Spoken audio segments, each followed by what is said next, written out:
दोस्तों, अहंकार एक विनाशकारी भावना है जो व्यक्ति को अंधेरे के रास्ते पर ले जाती है। यह व्यक्ति को अपनी कमियों को देखने से रोकता है और उसे यह झूठा विश्वास दिलाता है कि वह दूसरों से श्रेष्ठ है। अहंकारी व्यक्ति हमेशा दूसरों से बेहतर होने का दावा करता है और वह कभी भी अपनी गलतियों को स्वीकार नहीं करता है। यह अहंकार किसी भी व्यक्ति को दूसरों की सलाह और आलोचना अनदेखा करवाता है।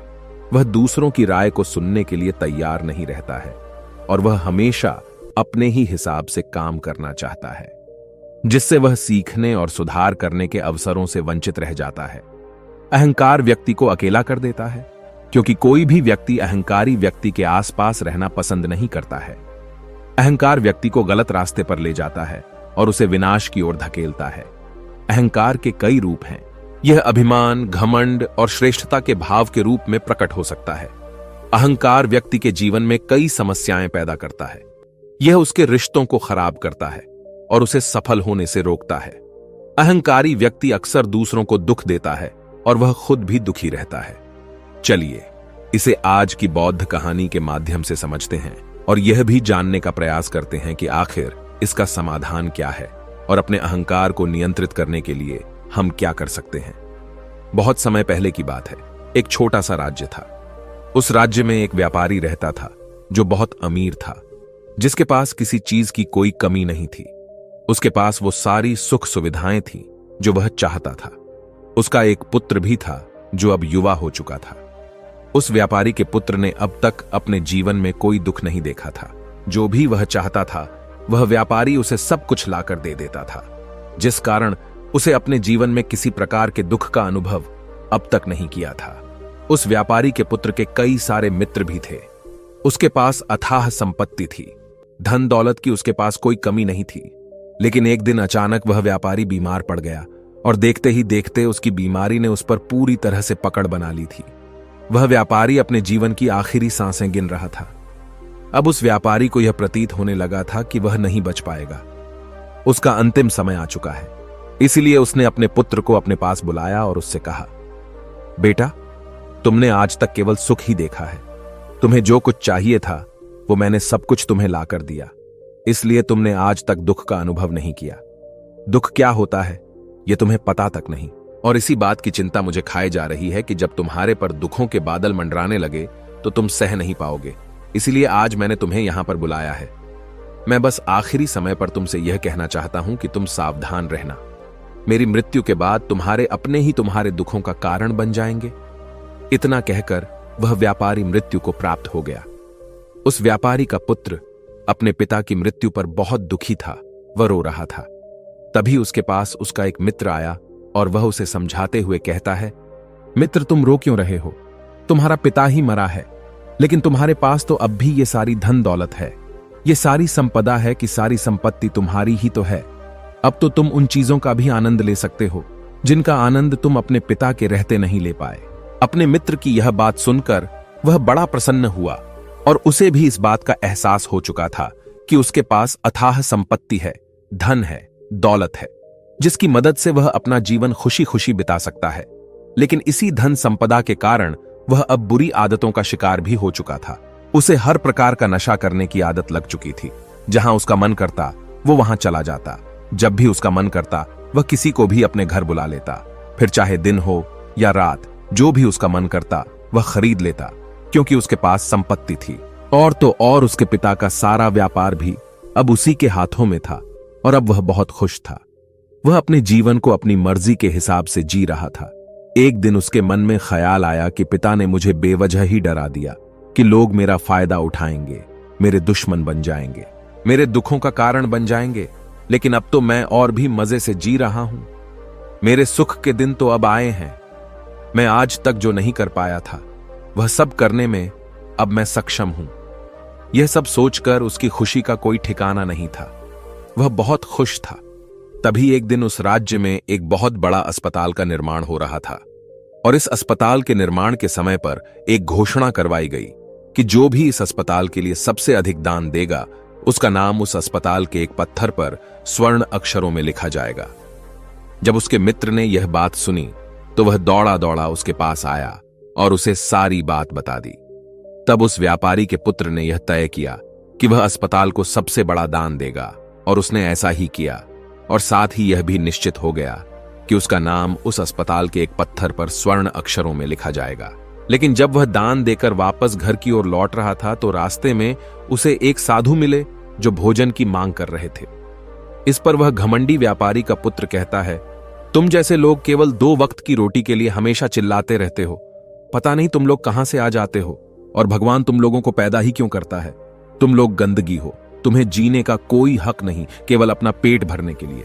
2 वक्त की रोटी के लिए तुम किसी के सामने भी झुक जाते हो। यदि झुकना ही है तो उस ईश्वर के सामने झुको। शायद वह तुम्हारी गलतियों को माफ कर दे और तुम्हें एक अच्छा जीवन प्रदान करे। हो सकता है वह तुम्हें भोजन भी दे दे। वह लड़का उन साधु को खरी खोटी सुनाकर वहां से चला गया।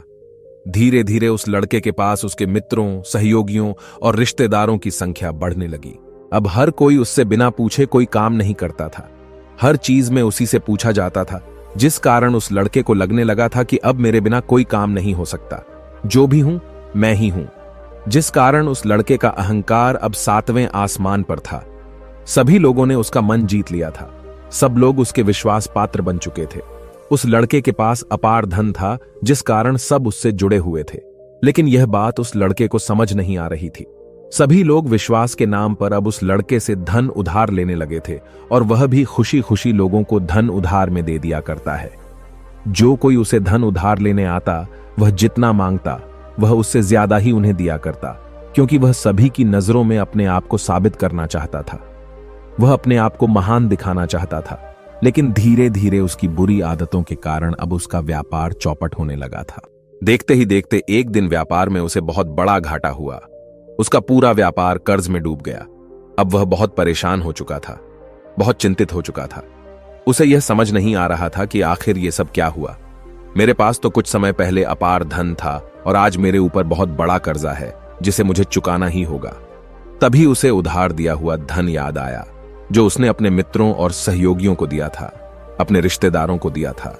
उसने सभी से वह अपना दिया हुआ कर्ज वापस मांगना शुरू किया। लेकिन किसी ने भी उसका दिया हुआ कर्ज उसे वापस नहीं दिया, बल्कि लोगों ने उसे दुत्कार कर वहां से भगा दिया। वे एक एक करके सभी के पास गया, लेकिन किसी ने उसकी कोई मदद नहीं की। देखते ही देखते उसका सब कुछ बिक गया। अब उसके पास कुछ न था। वह सड़क पर आ चुका था।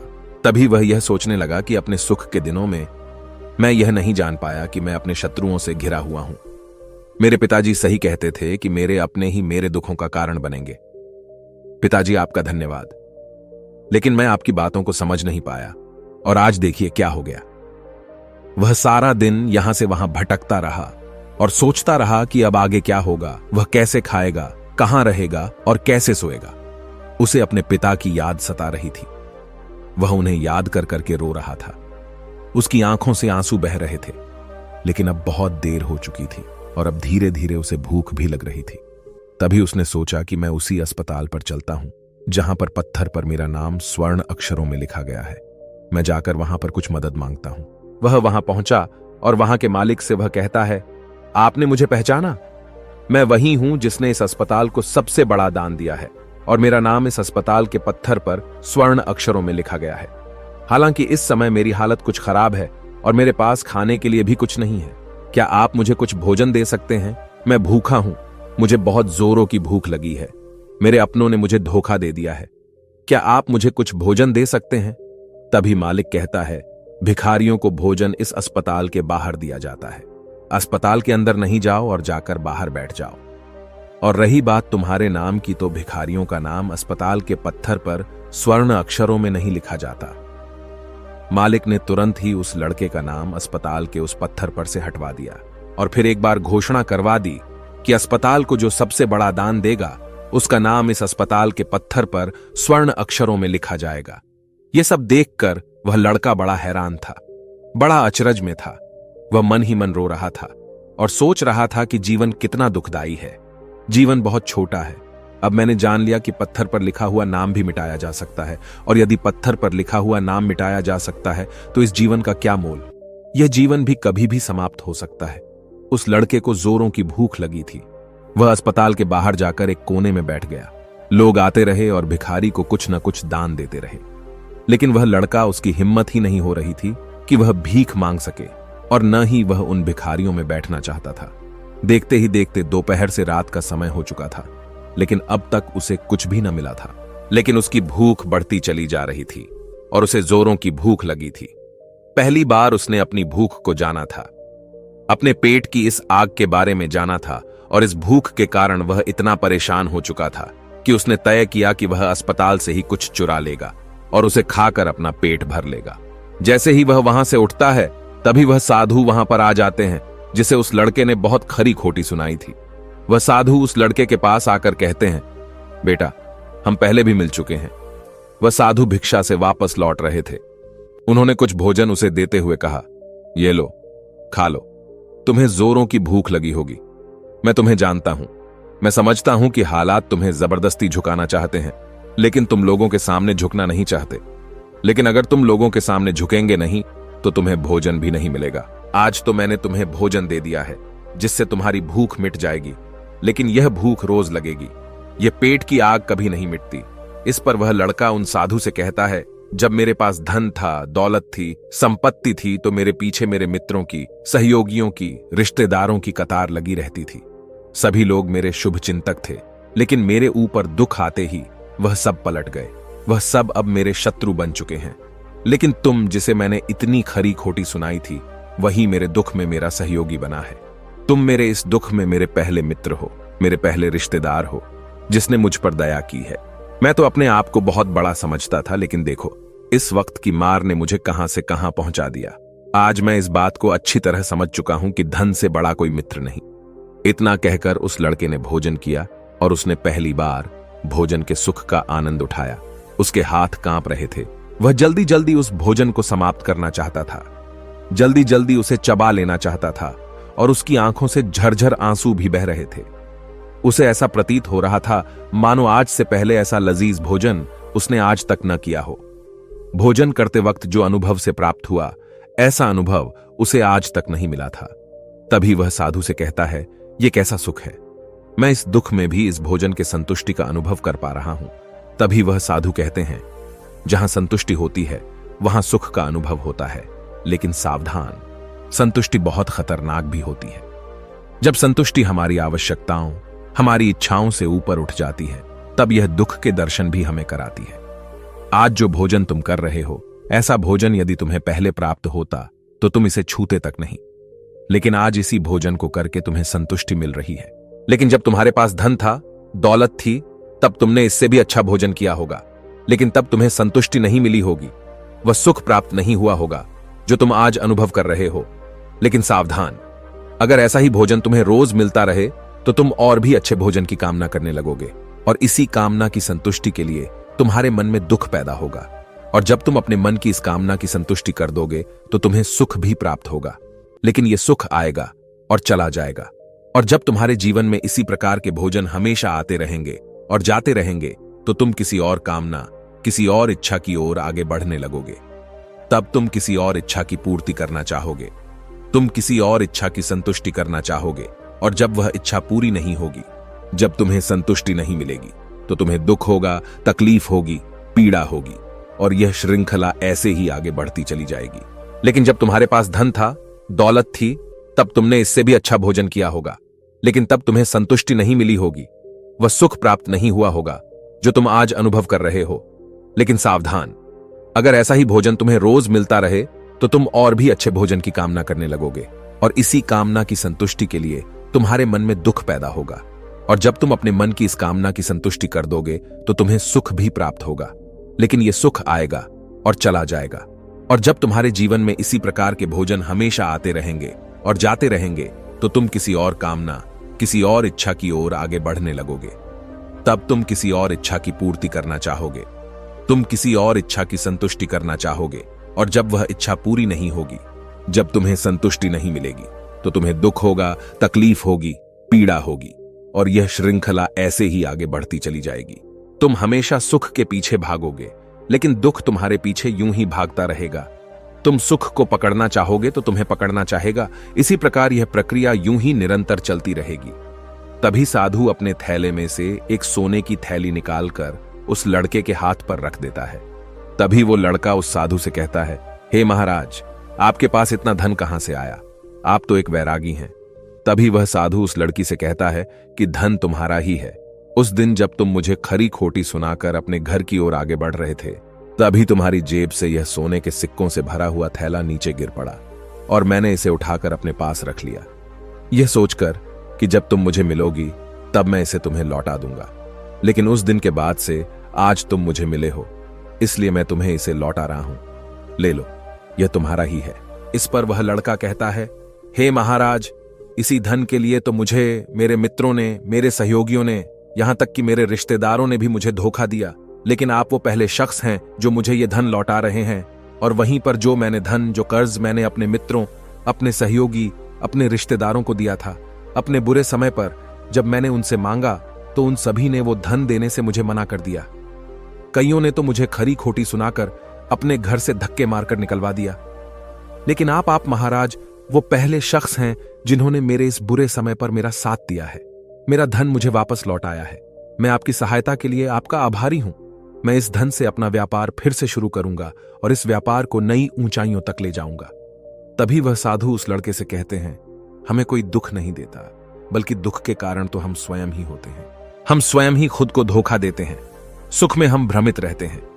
हमें यह पता नहीं चलता कि हम सही कर रहे हैं या गलत। और इसी प्रकार हम एक माया जाल में फंसते चले जाते हैं, क्योंकि सुख में हम अपनी आंखें बंद करके बस उस सुख का आनंद लेते हैं और हम किसी चीज की तरफ ध्यान नहीं देना चाहते। हम नहीं जाना चाहते कि जीवन मीठा है तो कड़वा भी है, सच है तो झूठा भी है। सुख में हम केवल अपने अहंकार को बढ़ावा देते हैं। अहंकार व्यक्ति को गलत रास्ते पर ले जाता है और उसे विनाश की ओर धकेलता है, व्यक्ति को अंधा बना देता है। इसी के विपरीत अगर हम देखें तो विनम्रता एक ऐसा गुण है जो व्यक्ति को सफलता की ओर ले जाता है। यह उसे दूसरों से सीखने में मदद करता है और उसे अपनी कमियों को स्वीकार करने की शक्ति देता है। अहंकार का त्याग कर विनम्रता को अपनाना ही सफलता और खुशी का मार्ग है। विनम्रता हमें अपनी कमियों को स्वीकार करने और उनमें सुधार करने की शक्ति देती है। यह हमें दूसरों से सीखने और उनके अनुभवों से लाभ उठाने के लिए प्रेरित करता है। विनम्र व्यक्ति दूसरों का सम्मान करता है और उनके विचारों को महत्व देता है, जिससे वह एक अच्छा मित्र और सहयोगी बन जाता है और वह कभी भी किसी को नीचा नहीं दिखाता है। इसलिए अहंकार से बचना चाहिए और अपने अंदर विनम्रता का भाव रखना चाहिए। अहंकार और विनम्रता के बीच का अंतर एक कहानी के माध्यम से समझा जा सकता है। तभी इस पर वो लड़का कहता है, आप ठीक कहते हैं। जब मेरे पास धन दौलत थी, संपत्ति थी, तब मैं अंधा हो चुका था। मैं किसी चीज पर ध्यान नहीं देता था। मैंने उसे अपने इन दोनों हाथों से लुटाया है और आज जब वह मेरे पास नहीं है तब मुझे उसके जाने का एहसास हो रहा है। और अब जबकि मैं इन दुखों से जूझ रहा हूं तब जाकर मेरी आंखें खुली हैं। विनम्रता हमें अपनी कमियों को स्वीकार करने और उनमें सुधार करने की शक्ति देती है। यह हमें दूसरों से सीखने और उनके अनुभवों से लाभ उठाने के लिए प्रेरित करता है। विनम्र व्यक्ति दूसरों का सम्मान करता है और उनके विचारों को महत्व देता है, जिससे वह एक अच्छा मित्र और सहयोगी बन जाता है और वह कभी भी किसी को नीचा नहीं दिखाता है। इसलिए अहंकार से बचना चाहिए और अपने अंदर विनम्रता का भाव रखना चाहिए। अहंकार और विनम्रता के बीच का अंतर तुम्हारी कहानी के माध्यम से समझा जा सकता है। तभी इस पर वो लड़का कहता है, आप ठीक कहते हैं। जब मेरे पास धन दौलत थी, संपत्ति थी, तब मैं अंधा हो चुका था। मैं किसी चीज पर ध्यान नहीं देता था। मैंने उसे अपने इन दोनों हाथों से लुटाया है और आज जब वह मेरे पास नहीं है तब मुझे उसके जाने का एहसास हो रहा है। और अब जबकि मैं इन दुखों से जूझ रहा हूं तब जाकर मेरी आंखें खुली हैं। तभी मैं यह भी जान पाया कि कौन मेरे साथ है और कौन मेरे खिलाफ। और यह जो ज्ञान दुख द्वारा मुझे प्राप्त हुआ है, यह ज्ञान मैं हमेशा अपने साथ रखूंगा, अपने सुख में भी। अब से अपनी आंखें खुली रखूंगा। इस कहानी से हमें यह सबक मिलता है कि अहंकार हमें विनाश की ओर ले जाता है, जबकि विनम्रता हमें सफलता और खुशी की ओर ले जाती है। इसलिए हमें हमेशा विनम्र रहना चाहिए और दूसरों से सीखने के लिए तैयार रहना चाहिए। विनम्रता ही सफलता का मार्ग है। दोस्तों, उम्मीद है कि आपने आज की इस वीडियो से जरूर कुछ न कुछ सीखा होगा। तो इस वीडियो को लाइक और अपने दोस्तों के साथ शेयर करना ना भूलें और हमें ऐसे ही सपोर्ट करने के लिए चैनल को सब्सक्राइब बटन को जरूर दबा दें। तो चलिए मिलते हैं ऐसी ही कोई नई कहानी में कोई नए मैसेज के साथ। तब तक के लिए अपना ख्याल रखें। धन्यवाद। नमो बुद्धाय।